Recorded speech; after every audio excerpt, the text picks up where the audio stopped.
that they coerce Joseph Gordon-Levitt into giving up where his friend is at. Um, and when they get this guy, this other looper, they sort of carve into his arm an arrow pointing with a message saying you got to be here at midnight. Um, and of course, the older self ignores it. He tries to get away, and there's a scene where he's looking at his hand, and he looks at his hand, and I think it's these two fingers disappear. They just sort of vanish, and then he's got just these three. And then he's driving a car, and you see his face, and he's missing an ear. His nose is like gone, so it's just like, you know what I mean? Like if you were to cut someone's nose off, there's just that hole right there. You see him driving a car, and you have a close up of his foot, and like his foot disappears. So essentially, what they're doing is they have his younger self, and they're cutting pieces of his body off. And I thought that was a really cool scene too. I like that. That was an interesting idea. Seeing, in order to get the older one, they have to, sort of use the younger one. I thought that was cool. But like I said, ultimately, I'm not sure if I really like Joseph Gordon-Levitt's character because you don't really know. He does do the noble thing at the end. The ending, I'm going to spoil it, so if you don't want it to get spoiled, just stop the video now. At the end of the movie, Joseph Gordon-Levitt realizes that Bruce Willis's character, who, of course, is his older self, who's trying to prevent this Rainmaker from ever causing all this havoc in the future, Joseph Gordon-Levitt realizes that the reason this kid becomes the Rainmaker is because Bruce Willis's character is about to kill the kid's mom. Because his mom wasn't there to raise him, he ends up on his own, on the street, probably taken in by criminals. Just like Joseph Gordon-Levitt's character, he says when he was younger, that happened to him. His mother abandoned him, and he ended up being on the street and sort of taken in by criminals. So Joseph Gordon-Levitt sort of sees himself in that kid, and he realizes this is how he prevents him from becoming the Rainmaker, by letting his mother raise him into being a good person. So Joseph Gordon-Levitt basically sacrifices himself because all he has is that blunderbuss, which doesn't have great range, so he can't get a shot. So Joseph Gordon-Levitt takes the gun, puts it to his chest, and shoots himself, and then Bruce Willis just disappears. And that's pretty much the end of the movie. So, yeah, Joseph Gordon-Levitt's character dies at the end. He does it for the right reasons, but again, he does die at the end. Looper, overall, I thought it was a decent movie. It's got some good ideas. They don't really go into too many details on the whole time travel thing. They even say in one scene, we're not going to sit here and discuss time travel because it'll just fry your brain trying to think about all the details. But the performances were really good. I really liked Joseph Gordon-Levitt. I really liked Bruce Willis. I thought this was one of his best performances in a long time. Not just an action performance, but it's kind of a more emotional, vulnerable performance in some scenes. Emily Blunt, the girl, she did fine. The little kid, he did fine. Like I said, he's really creepy in that one scene. So Looper is a movie that, I don't know, maybe it was just the pace, and again, I'm not sure if I really like Joseph Gordon-Levitt's character.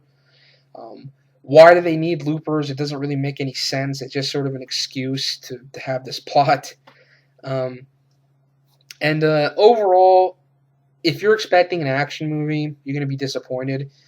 Me, personally, I knew it wasn't going to be an action-packed movie going into it. But overall, I think it's a decent movie. I think it's worth at least a watch. But it is it's just a little bit overrated. I know a lot of people praised this movie and said it was, really great and very original. But me, personally, I thought it was a decent watch, and I don't know, maybe I need to watch it a few more times, but I'm not sure if I'll be picking this up right away. But yeah, that's Looper. Next up, The Amazing Spider-Man. I didn't mind too much the Sam Raimi ones, except for Spider-Man 3. I thought that movie was a clusterfuck. There's just so much going on in that movie. The first two, I think, are pretty decent, but I will admit the biggest problem with those movies for me was the tone. I just thought they were a little too campy.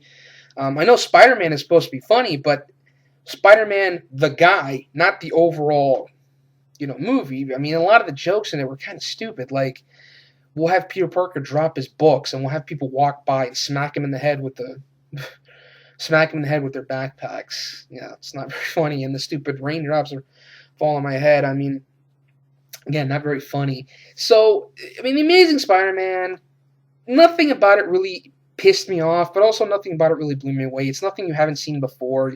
You're hearing the origin story yet again. I think that the best reboot that I've seen so far is probably The Incredible Hulk. I mean, that really did it right. It took the origin and it got it out of the way like that in the opening credits.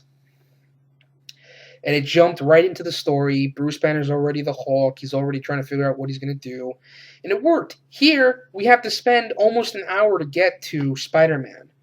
Now, I will admit, I think Andrew Garfield, I think he did a better job than Tobey Maguire. Even though he is way too old to be playing a high school kid, but okay.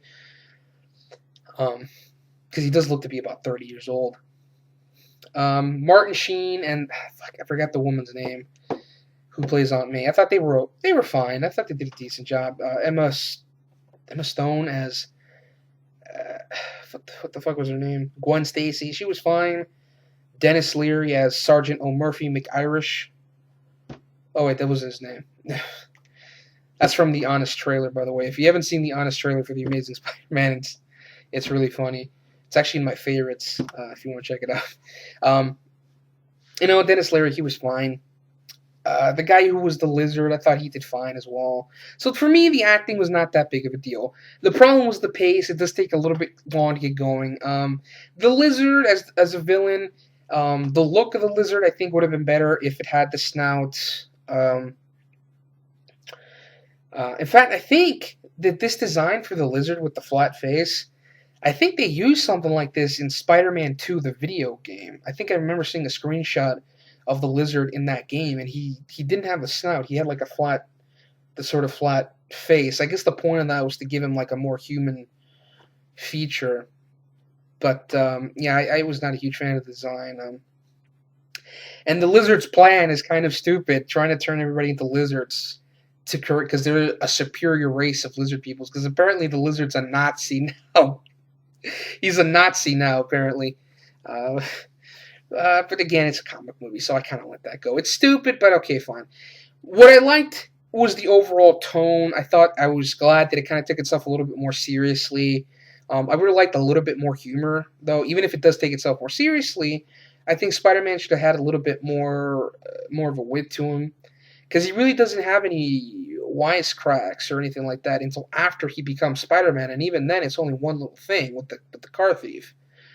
And also the whole not having that famous line with great power comes great responsibility. When Martin Sheen tries to sort of say that, but in a different way, it's kind of awkward and silly. That's what this is about, responsibility. So what you're saying, Martin Sheen, is that with great power comes great responsibility. Okay, that's good to know. You could have just said that. It would have been the same thing. I mean, really, you can't just use that line because it was in the other movies. I mean, come on. But yeah, I mean, the whole thing with Peter Parker's parents, I don't know if they ever explain what happened to his parents in the comics. I'm not sure. I never read the comics. I actually grew up with the animated series. I used to watch that all the time when I was a kid, the one on Fox in the 90s. And everything I know about Spider-Man from the comics, I actually have this book. It's in my room somewhere called Spider-Man: The Ultimate Guide. It's basically everything you need to know about Spider-Man. At least up until the point the book was released, is in there. It's got chapters on all the villains, all Peter Parker's love interests, the different costumes, the Clone Saga, the alien symbiote, everything. It basically, if you're a fan of Spider-Man, like I know Ramaref for life, I know he's a fan of Spider-Man. I know he was not a big fan of the movie. I know he hated the movie. Me personally, I can't really say I hated it because nothing about it really pissed me off, but nothing about it really blew me away either. Like I said, I think it's okay. It's actually a book I think he might like, Spider-Man: The Ultimate Guide. It's probably nothing he doesn't already know, but it's still a pretty decent thing to have if you're a fan of Spider-Man. And I might show you guys that book one day, Spider-Man: The Ultimate Guide. It's a pretty cool book. And really, like I said, the overall tone, the acting, I thought was fine. Um, but the action sequences were really not that spectacular. Again, it's nothing you haven't seen before. Peter Parker beats up a group of guys and throws them around. Peter Parker, Spider-Man, I should say, stops something big from falling with the webbing. He swings down and kicks someone. Um, we saw this stuff already in the other movies. It's really nothing that spectacular. It's nothing that amazing. That was a stupid joke. I'm sorry. But like I said, nothing about it really pissed me off. Nothing about it made me call betrayal or anything like that. I just thought it was okay. I wouldn't buy the movie, at all. Or maybe if I got it at a decent price. But like I said, I thought it was okay. Nothing about it really made me mad. But would I like to see what they do next? I mean, maybe. Who knows what they could do with this? Now that they got the origin out of the way, maybe now finally they can do something different, a little bit different. Um, I'd like to see them bring back some better villains. I mean, if you think about it, Spider-Man doesn't have the best villains. I mean, you've got. I know they're going to do Electro in the next one, played by Jamie Foxx. It's a guy that shoots electricity out of his body. And then, you also got Hydro Man, who's a guy made out of water. And you got Mysterio, who's this guy with a fucking glass dome on his head. The Chameleon, there's a guy that can just disguise himself to look like anybody. The Scorpion, it's a pretty decent villain. The Vulture, he's just some old guy dressed like a giant bird. Kraven the Hunter might be a decent villain, depending on who they cast and how they portray Kraven the Hunter. Because I know they're not going to do the stuff they did with Raimi, which means we're never going to see a great portrayal of Venom. But how about Carnage? Carnage, he's one of his better villains. Who else? The Prowler. I don't know if they're ever going to do the Prowler. Probably not. Or the Jackal.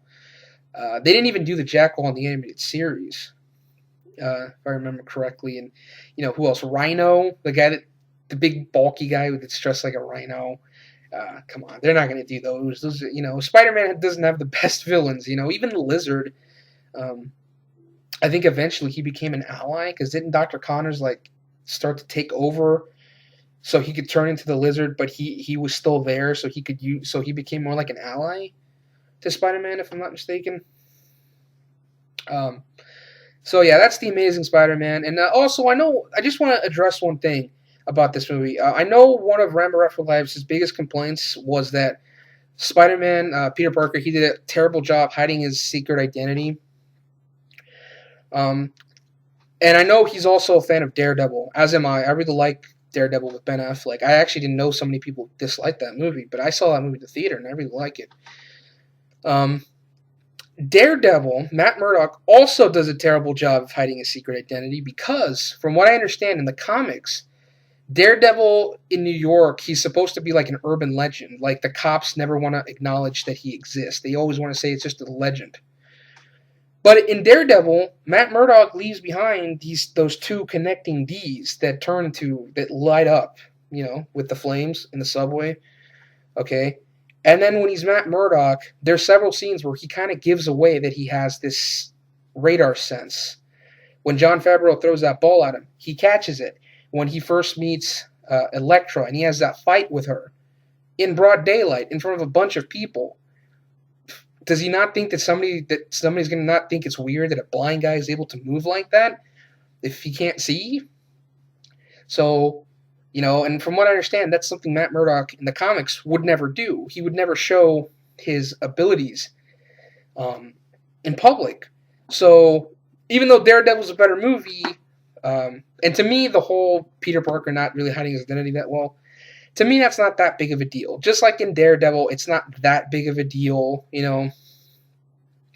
but Daredevil is definitely a much more entertaining movie. It's a much better film, in my opinion. But I'm just saying, they did the same thing in Daredevil. So to me, it's not that big of a deal. I mean, it's New York. They probably see crazy shit like that all the time over there.